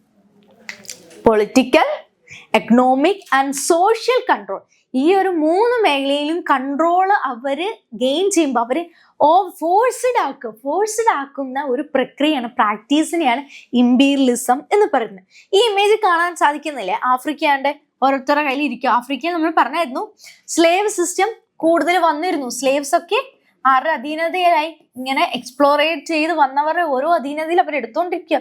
യൂറോപ്പിൻ്റെ ഇതാണ് ഇമേജിലൂടെ നമുക്ക് കാണാൻ സാധിക്കുന്നത്. മിസ് പറഞ്ഞിരുന്നു ഒരു ഇൻഡസ്ട്രിയൽ റവല്യൂഷനിലേക്ക് വന്നു, അതുവഴിയാണ് ഇമ്പീരിയലിസത്തിലേക്ക് വരുന്നത്.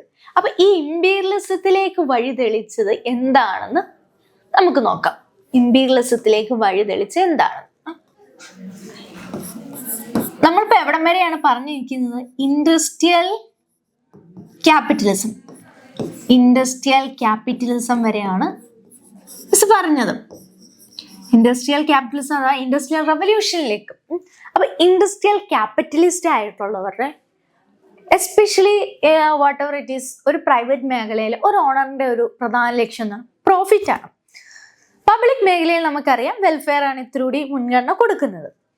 അപ്പം ഈ ഒരു ഇൻഡസ്ട്രിയൽ ക്യാപിറ്റലിസ്റ്റ് അവർ പ്രോഫിറ്റിന് വേണ്ടി അവർ മാക്സിമം പ്രോഫിറ്റ് ഗെയിൻ ചെയ്യണം എന്നൊരു എയിമോടുകൂടിയാണ് ഫാക്ടറീസിലൊക്കെ കൂടുതൽ വിപ്ലവങ്ങൾ സൃഷ്ടിച്ചത്. ഫാക്ടറി രീതിയിൽ, പ്രൊഡക്ഷൻ രീതിയിൽ. അപ്പോൾ ഈ മാക്സിമം പ്രോഫിറ്റ് അവർ ഗെയിൻ ചെയ്യണമെങ്കിൽ 2 വഴികളുണ്ട്. First is increasing production increase ചെയ്യുക. എന്താണ് പ്രൊഡക്ഷൻ ഇൻക്രീസ് ചെയ്യുക? At minimum cost, minimum low wage മാത്രം വർക്കേഴ്സിന് കൊടുക്കുക. എങ്ങനെയാണ്? ഫാക്ടറീസിലെ ക്യാപിറ്റലിസ്റ്റിന്റെ ലക്ഷ്യം പ്രോഫിറ്റ് ആണ്. അങ്ങനെ ആ പ്രോഫിറ്റ് വരുമ്പോൾ തീർച്ചയായും കൂടുതൽ പ്രോഫിറ്റിന് വേണ്ടി കൂടുതൽ പ്രൊഡക്ഷൻസ് നടത്താൻ പറയും. അവർക്ക് പ്രോഫിറ്റ് കിട്ടുന്ന പ്രൊഡക്ഷൻ മാത്രം പോരാ, ലോ വേജേ അവർ കൊടുക്കത്തുള്ളൂ. എന്താണ്? ലോ വേജസേ കൊടുക്കത്തുള്ളൂ. അങ്ങനെ വരുമ്പോൾ ഈ ലോ വേജസ് ആയി കഴിഞ്ഞാൽ വർക്കേഴ്സിന്റെ പർച്ചേസിങ് പവർ കുറയും. പർച്ചേസിങ് പവർ കുറവായിരിക്കും, ലെസ് ആയിരിക്കും. അതായത് ഒരു ഫാക്ടറിയിൽ ഷൂ പ്രൊഡ്യൂസ് ചെയ്യാൻ സപ്പോസ് 10 റുപ്പി ആയിരിക്കും അവരുടെ വേജ് കിട്ടുന്നത്. വർക്കേഴ്സിന്റെ വേജ് എന്തായിരിക്കും? 10 റുപ്പി. സപ്പോസ് അന്നത്തെ ഒരു അസംഷനിലാണ് മിസ് പറയുന്നത് 10 റുപ്പിയാണ്. ഇതേ 10 റുപ്പി വെച്ച് ചിലപ്പം അവർക്ക് എന്തെങ്കിലും പ്രോഡക്ട്സ്, വീട്ടിലേക്ക് വാങ്ങേണ്ട സാധനങ്ങൾ എന്തെങ്കിലും, മേ ബി വെജിറ്റബിൾസ് ആവാം, അല്ലാതെ എന്തെങ്കിലും ഫെസിലിറ്റീസിന് വേണ്ടിയുള്ളതായിരിക്കും. എന്ത് പ്രോഡക്ട്സ്, അല്ല പുതിയൊരു ടൂൾ ആയാലും അവർക്ക് മറ്റൊരു യൂണിറ്റിലേക്ക് കൊണ്ടുപോകാൻ വേണ്ടിയാണെങ്കിൽ പോലും ഈ ടൂൾ ചിലപ്പോൾ 10 രൂപയെ തികയുന്നതായിരിക്കരുത്. അതിന് മേ ബി 12 റുപ്പീസ് ആയിരിക്കും, 12 ആയിരിക്കും. അപ്പം അങ്ങനെ വരുമ്പോൾ അവർക്ക് ആ ഒരു പ്രോഡക്റ്റ്, ഇങ്ങനെ ഫാക്ടറികൾ കൂടുന്നു, പ്രോഡക്ട്സ് ഒത്തിരി മാർക്കറ്റിലുണ്ട്. പക്ഷേ അവിടുത്തെ ജനതയ്ക്ക്, ആ ഒരു നേഷനിലെ ഇംഗ്ലണ്ടിന്റെ നേഷൻസിന് അവർക്ക് ഇത് പർച്ചേസ് ചെയ്യാനുള്ള ഒരു പർച്ചേസിങ് പവർ ഇല്ലാതെ വരുന്നു. പർച്ചേസിങ് പവർ ഇല്ലാതെ ആ മാർക്കറ്റിൽ ഇങ്ങനെ പ്രോഡക്റ്റ് കുന്നുകൂടി കിടക്കുക. ഇതെങ്ങനെയെങ്കിലും വിൽക്കണ്ടേ? പ്രൊഡ്യൂസേഴ്സിനെ സംബന്ധിച്ച് ഇത് വിൽക്കണം, ഇതിൽ നിന്ന് ലാഭം എടുക്കണം, അടുത്തൊരു പ്രോഡക്റ്റിൽ പ്രൊഡ്യൂസ് ചെയ്യണം, ഫാക്ടറി വേണം. ഇങ്ങനെ ഒരു ഗെയിനാണ്, തോട്ടാണ് പ്രൊഡ്യൂസറിനെ സംബന്ധിച്ച്. എന്നാൽ ഒരു സെല്ല് ചെയ്യാൻ മാർക്കറ്റിൽ പ്രോഡക്ട്സ് ഉണ്ട്, എന്നാൽ ബൈ ചെയ്യാൻ ബയേഴ്സ് ഇല്ലാത്ത സിറ്റുവേഷൻ വരുമ്പോൾ it becomes harder in domestic selling. Domestic selling എന്തായിട്ട് മാറും? ഡൊമസ്റ്റിക് സെല്ലിംഗ് ഒരു ബുദ്ധിമുട്ടായിട്ട് വരും. അതൊരു ഹാർഡർ സിറ്റുവേഷനിലേക്ക് മാറും. അതായത് പർച്ചേസിംഗ് പവർ കുറഞ്ഞു. ഡൊമസ്റ്റിക് മാർക്കറ്റിൽ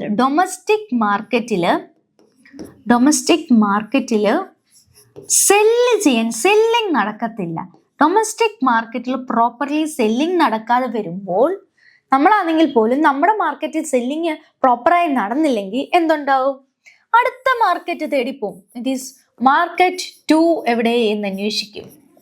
ജസ്റ്റ് ലൈക്ക് ദാറ്റ് യൂറോപ്യൻസ് എന്ത് ചെയ്തു?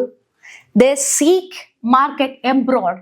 മറ്റ് സ്ഥലങ്ങളിലെ എവിടൊക്കെയാണ് എബ്രോഡ്, എവിടൊക്കെയാണ് മാർക്കറ്റ്സ് ഉള്ളത് എന്ന് അവർ സീക്ക് ചെയ്യാൻ തുടങ്ങി. അപ്പം ക്യാപിറ്റലിസ്റ്റിന്റെ മെയിൻ ആയിട്ട് ലക്ഷ്യം എന്തായിരുന്നു? പ്രോഫിറ്റ് അറ്റൈൻ ചെയ്യുക. പ്രോഫിറ്റ് അറ്റൈൻ ചെയ്യാൻ വേണ്ടി അവർ 2 മെത്തേഡ്സ് ആണ് ഇൻട്രൊഡ്യൂസ് ചെയ്ത്, 2 മെത്തേഡ്സ് ആണ് ഇംപ്ലിമെന്റ് ചെയ്ത്. പ്രൊഡക്ഷൻ ഇൻക്രീസ് ചെയ്തു, വേജസ് കുറയ്ക്കുകയും ചെയ്തു. വേജസ് കുറച്ചപ്പോൾ പർച്ചേസിങ് പവർ വർക്കേഴ്സിന്റെ കുറഞ്ഞു. അങ്ങനെ മാർക്കറ്റിലെ പ്രോഡക്റ്റ് കൂടുതലായി ഡൊമസ്റ്റിക് മാർക്കറ്റിൽ സെല്ലിങ് ബിക്കം ഹാർഡർ ആവുന്നു. അങ്ങനെ വർക്കേഴ്സ്, സെല്ലേഴ്സ് കൂടുതൽ മറ്റ് മാർക്കറ്റ്സ് സീക്ക് ചെയ്യാൻ തുടങ്ങി. അങ്ങനെ അവർക്ക് വേണ്ടി എബ്രോഡ് പോകാൻ തുടങ്ങി. മറ്റ് നേഷൻസ്, കൺട്രികളെ അപ്രോച്ച് ചെയ്യാൻ, അവിടുത്തെ മാർക്കറ്റിലേക്ക് അവർക്ക് പോവേണ്ടതായിട്ട് വരുന്നു. അപ്പോൾ മറ്റ് മാർക്കറ്റിലേക്ക് പോകുന്നു. അപ്പം എന്തായിരുന്നു? ഇവരുടെ കയ്യിൽ മാർക്കറ്റിങ്ങിന് വേണ്ടി ഇവരെന്ത് ചെയ്യുന്നു? മറ്റ് നേഷൻസിലേക്ക് പോകുന്നു. നേഷൻ 2ലേക്ക് പോകുന്നു. നേഷൻ 1ലുള്ള യൂറോപ്യൻസ്, നേഷൻ 1ലുള്ള യൂറോപ്യൻസ് എന്താവുന്നു? 2ലേക്ക് പോകുന്നു. എന്തുകൊണ്ട്? ഇവരുടെ ഫിനിഷ്ഡ് ഗുഡ്സ് ഉണ്ട്. എന്താണ്? ഫിനിഷ്ഡ് ഗുഡ്സ് ഉണ്ട്. മിസ് ഫസ്റ്റ് ക്ലാസ് തൊട്ട് പറയുന്നുണ്ട്, ഇവരുടെ ഈ പ്രോഡക്ട്സ്, ദറ്റ് മീൻസ് കോട്ടൺസ് ഒക്കെ മിസ് പറഞ്ഞില്ലേ ഒരു കൺട്രിയിൽ നിന്ന് വരുത്തുവാണെന്ന്. സ്ലേവ്സിനെയൊക്കെ വേറൊരു കൺട്രിയിൽ നിന്നാണ്, കോണ്ടിനെന്റിൽ നിന്ന് തന്നെയാണ് വരുത്തുന്നതെന്ന്. അങ്ങനെ മിസ് ഒരു ഓർക്കുന്നുണ്ടോ കഴിഞ്ഞ സെക്ഷൻസ്? മിസ്സിന്റെ സെക്ഷൻസ് ഒക്കെ ഒന്നുകൂടി ശ്രദ്ധിക്കണം. വീണ്ടും നിങ്ങൾ റിപ്പീറ്റ് ചെയ്ത് വായിച്ച് ചെയ്യണം. അപ്പം മിസ്സിന് മനസ്സിലാവും. മിസ് പറഞ്ഞാണ് ഫസ്റ്റ് സെക്ഷനിൽ തന്നെ ഒരു ട്രയാങ്കുലർ ട്രേഡ് ഉണ്ട്. അമേരിക്ക, ആഫ്രിക്ക, പിന്നെ യൂറോപ്യൻസ്. അമേരിക്ക, ആഫ്രിക്ക, ഈ യൂറോപ്യൻസായിട്ട് ഒരു ട്രയാങ്കുലർ ട്രേഡ് ഉണ്ട്. അവര് അമേരിക്കയിൽ നിന്ന് കോട്ടൺസ് ഒക്കെ എടുത്തോണ്ട് വരുന്നു, ആഫ്രിക്കയിൽ നിന്ന് സ്ലേവ്സിനെ യൂസ് ചെയ്യുന്നു. അപ്പം ഇവർക്ക് റോ മെറ്റീരിയൽസ്, യൂറോപ്യൻസിന് റോ മെറ്റീരിയൽസ് കിട്ടുന്നതും വേറെത്തോന്നാണ്. അതേപോലെ തന്നെ ഇവര് ഇപ്പോൾ ഡൊമസ്റ്റിക് മാർക്കറ്റിൽ പ്രോഡക്ട്സ് കൂടുതലാണ്. Domestic market selling become harder ആയതുകൊണ്ട് തന്നെ മറ്റ് നേഷൻസിൽ എത്തിയത് കൊണ്ട് തന്നെ ഇവരുടെ മാർക്കറ്റും മറ്റൊരു നേഷനാണ്. അതുകൊണ്ട് തന്നെ ഇവരെന്ത് ചെയ്യുന്നു? ഇവരുടെ പ്രോഡക്ട്സ് സെല്ല് ചെയ്യാൻ വേണ്ടി ഈ കൊളോണിയൽ നേഷൻസിനെ ഡിപ്പെൻഡ് ചെയ്തു. നേരത്തെ ഈ കൊളോണിയൽ നേഷൻസിൽ നിന്ന് അവർ നേരത്തെ റോ മെറ്റീരിയൽസ് ആയിരുന്നു എടുത്തുകൊണ്ടിരുന്നത്. റോ മെറ്റീരിയൽസ് കൊണ്ടുവരുന്നു, ഇവിടെ പ്രൊഡ്യൂസ് ചെയ്യുന്നു, അവരുടെ നേഷൻസിൽ മാനുഫാക്ചറിങ് ചെയ്യുന്നു. മാനുഫാക്ചറിങ് ചെയ്തിട്ട് എന്ത് ചെയ്യുന്നു? അവിടെ ഡൊമസ്റ്റിക്കിൽ തന്നെ, അവരുടെ നാട്ടിൽ തന്നെ ഡൊമസ്റ്റിക്കിൽ തന്നെ സെല്ല് ചെയ്യായിരുന്നു. ഡൊമസ്റ്റിക് ഏരിയയിൽ തന്നെ സെല്ല് ചെയ്യുമായിരുന്നു. എന്നാൽ ഇപ്പോൾ ഇവിടുത്തെ ഒരു ഇതില് ഫിനിഷ്ഡ് ഗുഡ്സ് അവർക്ക് സെല്ല് ചെയ്യാൻ പറ്റുന്നില്ല. അപ്പൊ അവരെന്ത് ചെയ്തു? Nothing but they went to sell their products in colonial nations. അങ്ങനെ റോ മെറ്റീരിയൽസും, this is an important point. ഒരു മാർക്കറ്റ് സിസ്റ്റത്തിൽ എങ്ങനെ കൊളോണിയൽ സിസ്റ്റം ഇത്ര ഇൻഫ്ലുവൻസ്ഡ് ആയി എന്ന് നമുക്ക് കാണാൻ സാധിക്കുന്ന ഈ ഒരു ഫീച്ചർ, ഈ ഒരു സ്പെഷ്യൽ ഫീച്ചർ കൊണ്ടാണ്. എന്താണ്? യൂറോപ്യൻസ് എന്ത് ചെയ്തു? അവരുടെ റോ മെറ്റീരിയൽസ്, ആരുടെ raw materials from colonial nations, colonies എന്ന് പറയും, അല്ലെ കൊളോണിയൽ നേഷൻസ് എന്ന് പറയും. Colonial Nations.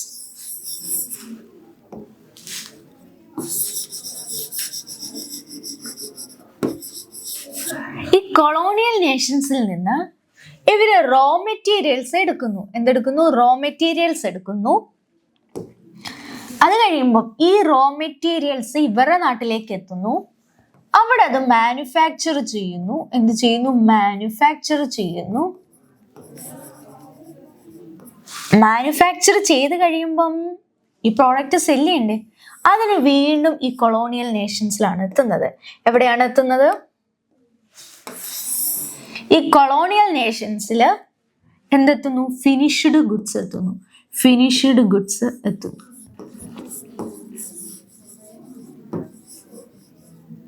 ഫിനിഷ്ഡ് ഗുഡ്സ് എത്തുന്നു. അപ്പൊ ഇതൊരു സർക്കിളായിട്ട് മാറുന്നു. റോ മെറ്റീരിയൽസ് കൊളോണിയൽ നേഷനിൽ നിന്ന് എടുക്കുന്നു, അവിടുന്ന് യൂറോപ്യൻസ് മാനുഫാക്ചർ ചെയ്തിട്ട് വീണ്ടും മാർക്കറ്റിംഗ് സെല്ല് ചെയ്യാൻ വേണ്ടി കൊളോണിയൽ നേഷൻസിൽ തന്നെ എത്തുന്നു.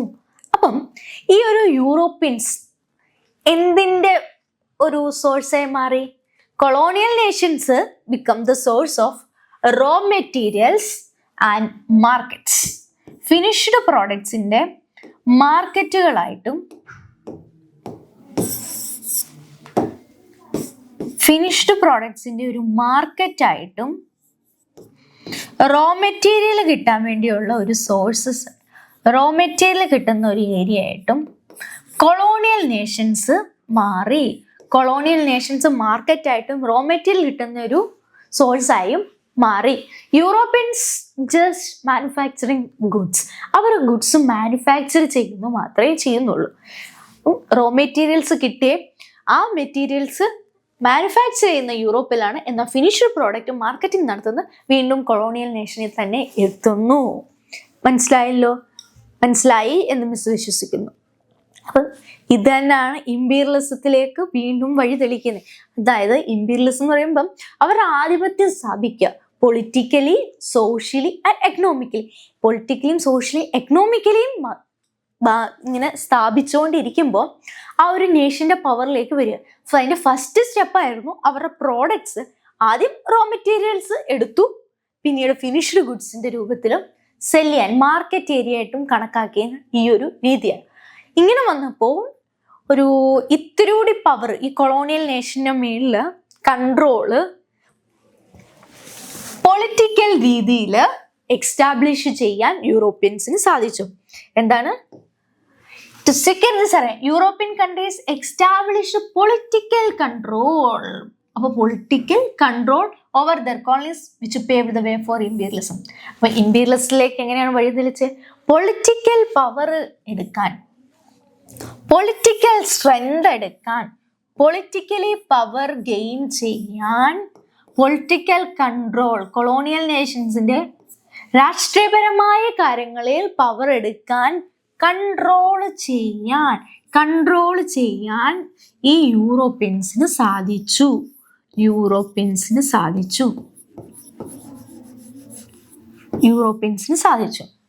ഈ ഒരു രീതി അത് ഓരോരുത്തരും മാർക്കറ്റിലേക്ക് ഇനി എങ്ങനെയാണ് വരുന്നതെന്നാണ് മിസ് പറഞ്ഞു തരാം. അപ്പം ഓരോരുത്തരും ഇങ്ങനെ ഇമ്പീരിയലിസ്റ്റ് പവർ പൊളിറ്റിക്കൽ കൺട്രോളിലേക്ക് എത്താൻ സാധിച്ചു ഈ മാർക്കറ്റിംഗ്, ഫിനിഷ്ഡ് ഗുഡ്സ് മാർക്കറ്റ് ചെയ്യുന്ന വഴി. ആദ്യം അതായത് ഒരു തുടക്ക കാലഘട്ടത്തിൽ മിസ് പറഞ്ഞില്ലേ ഫാക്ടറി ഈ ഒരു യൂണിറ്റ്സിൽ ചേഞ്ചസ് ഉണ്ടായി ഇൻഡസ്ട്രിയൽ റവല്യൂഷൻ്റെ ഭാഗമായിട്ട്. അപ്പോൾ ആ ഒരു ചേഞ്ചസ് ആണ് മാർക്കറ്റ് വേണം എന്നൊരു സിസ്റ്റത്തിലേക്ക് വന്നു. അതായത് എൻ്റെ നാട്ടിൽ ഉൽപ്പാദിപ്പിക്കുന്ന പ്രോഡക്റ്റ് വിൽക്കാൻ എനിക്ക് മാർക്കറ്റും വേണം എന്നൊരു സിറ്റുവേഷനിലേക്ക് വന്നു. അതായത് ഇത്തിരി കൺട്രോളിൽ എടുത്തേക്കും. ഇതിൻ്റെ ഒരു നടപടിയെ മാർക്കറ്റിംഗ് വേണം എന്നൊരു ഇതിൻ്റെ ഭാഗമായിട്ട് ആദ്യം വന്നതാണ് 19th സെഞ്ച്വറിയിലെ ഹാഫ് എത്തിയപ്പോൾ ഇംഗ്ലണ്ട് ആൻഡ് ഫ്രാൻസ് ആണ്. എന്താണ്? ഇംഗ്ലണ്ട് ആൻഡ് ഫ്രാൻസ് ആണ് ഇതിന് ഇത്തിരി കൂടി ആക്കം കൂട്ടിയത്. അവരാണ് ഈ ഒരു ഇമ്പീരിയൽ പവർ ഇത്തിരി കൂടി പൊളിറ്റിക്കൽ കൺട്രോൾ ഓവർ കൊളോണിയൽ നേഷനിലേക്ക് എത്തിയത് ഇംഗ്ലണ്ട് ആൻഡ് ഫ്രാൻസ് ആണ്. ഇവരെ ഫോളോ ചെയ്തുകൊണ്ട് ആരെ? ഈ ഇംഗ്ലണ്ട് ആൻഡ് ഫ്രാൻസിനെ ഫോളോ ചെയ്തുകൊണ്ട് നമ്മൾ എന്തെങ്കിലും ഒരു ഇത് വന്നു കഴിഞ്ഞാൽ അതിനെ ഫോളോ ചെയ്ത് കുറച്ച് പേരുണ്ടാവുമല്ലോ, അതേപോലെ തന്നെ ഇവരെ ഫോളോ ചെയ്തുകൊണ്ട് ആര് വന്നു?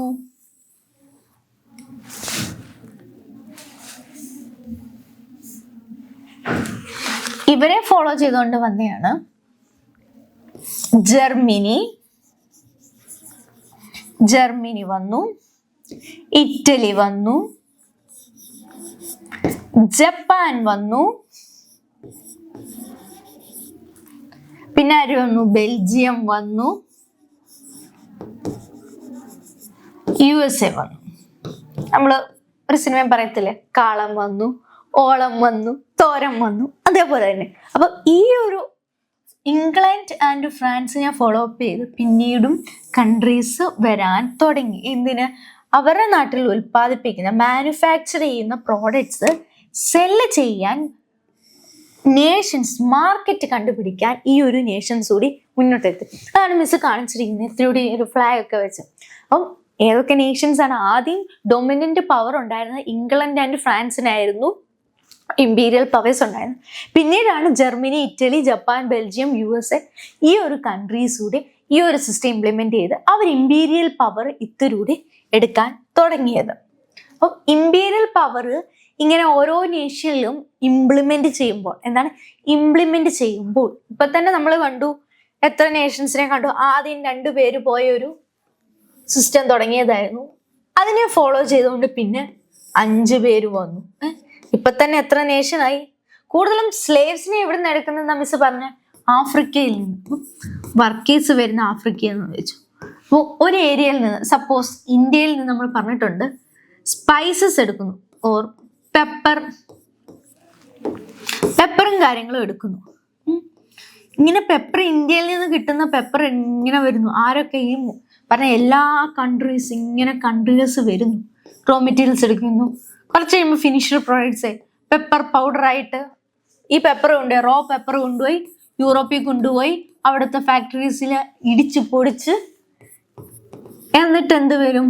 ഫിനിഷ്ഡ് ഗുഡായിട്ട് വീണ്ടും ഇന്ത്യയിലേക്ക് തന്നെ പെപ്പർ പൗഡർ എന്ന് പറഞ്ഞ പാക്കറ്റിലൊക്കെ ആക്കി കൊണ്ടുവരും. അപ്പൊ കൊണ്ടുവരുമ്പോൾ വീണ്ടും അവിടെ സെല്ല് ചെയ്യുന്നു. അപ്പൊ ഇങ്ങനെ എല്ലാവരും ഇവിടുന്ന് തന്നെ വർക്ക് ചെയ്യുമ്പോൾ, ഒരിടത്ത് തന്നെ ഇരുന്ന് ചെയ്യുമ്പോൾ എന്തുണ്ടാവും? അവർക്കിടയിൽ ഒരു കോമ്പറ്റീഷൻ ഉണ്ടാവും. എന്താണ് കോമ്പറ്റീഷൻ ഉണ്ടാവും? അവർക്കിടയിൽ ചില റൈവലറീസ് ഉണ്ടാവും. ഒരു എനിക്ക് വേണം ആ സ്ഥലം, എനിക്ക് കൂടുതൽ വിൽക്കണം, എൻ്റെ പ്രോഡക്റ്റ്, ഞാൻ മാനുഫാക്ചർ ചെയ്ത ഫാക്ടറിയിൽ നിന്നുള്ള പ്രോഡക്റ്റ് ആയിരിക്കണം ഇവിടെ കൂടുതലും സെല്ല് നടക്കേണ്ടത്, സെയിൽസ് നടക്കേണ്ടത്. എനിക്ക് വേണം raw materials. May be pepper ഒരു 10% ഉള്ളതെന്ന് വിചാരിച്ചു. ഈ 10% വേണ്ടി ആയിരിക്കും മേ ബി 7 or 10 കൺട്രീസ് പിടിവലി കൂട്ടുന്നത്. കാരണം മൊണോപ്പൊളിയിലേക്ക് എത്തണം. അവർക്ക് തന്നെ വേറെ ആരും ഈ പ്രോഡക്റ്റ് പ്രൊഡ്യൂസ് ചെയ്യാൻ പാടില്ല. അപ്പൊ എന്ത് ചെയ്യും? ഒരു റൈവലറി ഉണ്ടാവും. റൈവലറി ഉണ്ടായി കഴിയുമ്പം എന്തുണ്ടാവും? നമുക്കറിയാം, അവർക്കിടയിൽ പല ഡിസ്റ്റൻസ് ഉണ്ടാവും. കോമ്പറ്റേറ്റീവ് പവറിലേക്ക് ഉണ്ടാവും. എന്താണ്? കോമ്പറ്റീഷൻ ഉണ്ടാകും.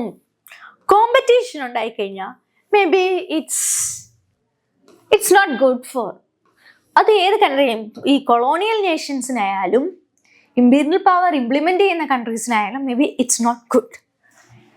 അങ്ങനെയാണ് ഈ ഒരു കോമ്പറ്റേറ്റീവ് മൈൻഡ് ആയപ്പോൾ, അതായത് തൻ്റെ പ്രോഡക്ട്സ് കൂടുതൽ എക്സ്പാൻഡ് ചെയ്യണം, expand the colonies in various parts of the world, എങ്കിൽ മാത്രമേ ആ ഒരു യൂറോപ്യൻ നേഷൻ ഏത് കൺട്രിയാണോ ആ കൺട്രി കൂടുതലും ഡെവലപ്പ് ആവൂ എന്ന് മനസ്സിലായപ്പോൾ കൂടുതൽ കൊളോണിയൽ നേഷൻസ് വേണമെന്ന് ഇവർക്ക് മനസ്സിലായി. കാരണം എങ്കിൽ മാത്രമേ പ്രോഡക്റ്റ് കൂടുതൽ മാർക്കറ്റ്സിൽ സെല് ചെയ്യാൻ പറ്റൂ. അപ്പൊ കൊളോണിയൽ പവർ ഒത്തിരി വേണമെന്നായി. ജപ്പാൻ പറയുന്നു എനിക്ക് ഈസ്റ്റ് മുഴുവനും വേണമെന്ന്. അടുത്ത ഇറ്റലി പറയുന്നു എനിക്ക് വെസ്റ്റ് വേണം. വേൾഡിന്റെ മാപ്പ് വെച്ച് നോക്കുമ്പോൾ അപ്പൊ ഈസ്റ്റ് വേണം, വെസ്റ്റ് വേണം. അങ്ങനെ ഒരു റൈവലറി കോമ്പറ്റീഷൻ വന്നു. എന്തിനു വേണ്ടി? മാർക്കറ്റ്, അവർ കോളനീസ് എക്സ്പാൻഡ് ചെയ്യാൻ വേണ്ടി. അങ്ങനെ വന്നപ്പോൾ this led to competition between new and imperial nations. ആ ഒരു പുതിയ നേഷൻസും ഇമ്പീരിയൽ നേഷൻസും തമ്മിൽ ഒരു റൈവലറി. അതായത് ഈ ഇമ്പീരിയൽ പവർ കൂടുതൽ ആളുകളിലേക്ക് എത്താൻ, കൂടുതൽ കൺട്രീസ് ഇത് ഇംപ്ലിമെന്റ് ചെയ്യാൻ തുടങ്ങി. കാരണം അവരുടെ പ്രോഡക്ട്സ് അവർക്ക് വിറ്റഴിക്കേണ്ട വന്നപ്പോൾ കൂടുതൽ കോളനീസ് വേണം. അങ്ങനെ ഒരു കോമ്പറ്റീറ്റീവ് മൈൻഡ്സിലേക്ക് this influenced the course of history in the 20th century and paved the way for new conflict. എന്താവും? Yes, new കോൺഫ്ലിക്റ്റിലേക്ക്.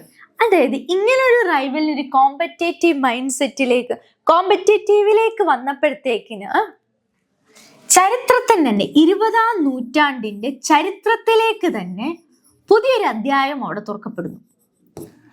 ആ അധ്യായം എന്ന് വെച്ച് കഴിഞ്ഞാൽ ഒരു കോൺഫ്ലിക്റ്റ് ആണ്, ന്യൂ കോൺഫ്ലിക്റ്റ് ആണ്, പുതിയൊരു കോൺഫ്ലിക്റ്റ് തന്നെയാണ്. അത് ചരിത്രത്തിൽ രേഖപ്പെടുത്തുന്ന രീതിയിൽ കേപ്പബിൾ ഉള്ളൊരു കോൺഫ്ലിക്റ്റ് 20ാം നൂറ്റാണ്ടിലേക്ക് വന്നു. ഇമ്പീരിയൽ പവർ എക്സ്പാൻഡ് ചെയ്യണമെന്ന്, അഥവാ ഇംഗ്ലണ്ടും എക്സ്പാൻഡ് ചെയ്യുന്നത് 19th സെഞ്ചുറിയിലെ ലേറ്റ് ഹാഫിലാണെന്ന് മിസ് പറഞ്ഞു. ഇംഗ്ലണ്ടും ഫ്രാൻസ് അവരുടെ ഇമ്പീരിയൽ. അപ്പം 20th സെഞ്ചുറി ആയപ്പോഴത്തേക്കിന് ഇതെന്ത് ചരിത്രത്തിലെ മറ്റൊരു കോൺഫ്ലിക്റ്റിലേക്ക്, വലിയൊരു കോൺഫ്ലിക്റ്റിലേക്ക് വഴിതിരിച്ചു. ആ കോൺഫ്ലിക്റ്റ് എന്താണെന്ന് മിസ് ഇനി വരുന്ന സെക്ഷൻസിൽ പറഞ്ഞു തന്നെയാണ്. അപ്പം ഇന്നത്തെ സെക്ഷനിൽ മിസ് എന്തൊക്കെയായിരുന്നു പറഞ്ഞത്? ആദ്യം എങ്ങനെ ഇൻഡസ്ട്രിയൽ റവല്യൂഷൻ ഉണ്ടായി, ആ റവല്യൂഷൻ എന്താണെന്നും റവല്യൂഷൻ്റെ ഇമ്പാക്റ്റ് എന്താണെന്നും മിസ് പറഞ്ഞു. റവല്യൂഷൻ കാരണം ചില ഐഡിയോളജീസ് ഉണ്ടായി, ആ ഐഡിയോളജീസ് കാരണം ചില മാറ്റങ്ങളൊക്കെ ചേഞ്ചസ് ഉണ്ടായി. ഇപ്പം ഇമ്പീരിയലിസത്തിലേക്ക് എങ്ങനെ വരുന്നു എന്ന് പറഞ്ഞു. ആ ചേഞ്ചസിന്റെ ഭാഗമായിട്ടാണ് വർക്കേഴ്സിന് പർച്ചേസിങ് പവർ കുറയുന്നു, ന്യൂ മാർക്കറ്റ് കാണുന്നു, എബ്രോഡിലേക്ക് കൺട്രീസ് പോകുന്നു, ഫാക്ടറി ഓണേഴ്സ്. അങ്ങനെ വന്നപ്പോൾ ഇമ്പീരിയൽ പവർ ഇംപ്ലിമെന്റ് ചെയ്യാൻ തുടങ്ങി കൊളോണിയൽ നേഷൻസിലേക്ക്. അതൊരു കോമ്പറ്റേറ്റീവിലേക്ക് വന്നു, കൂടുതൽ മാർക്കറ്റിന് വേണ്ടിയായി. അങ്ങനെ കോമ്പറ്റീഷനായി, കോൺഫ്ലിക്റ്റ് ആയി.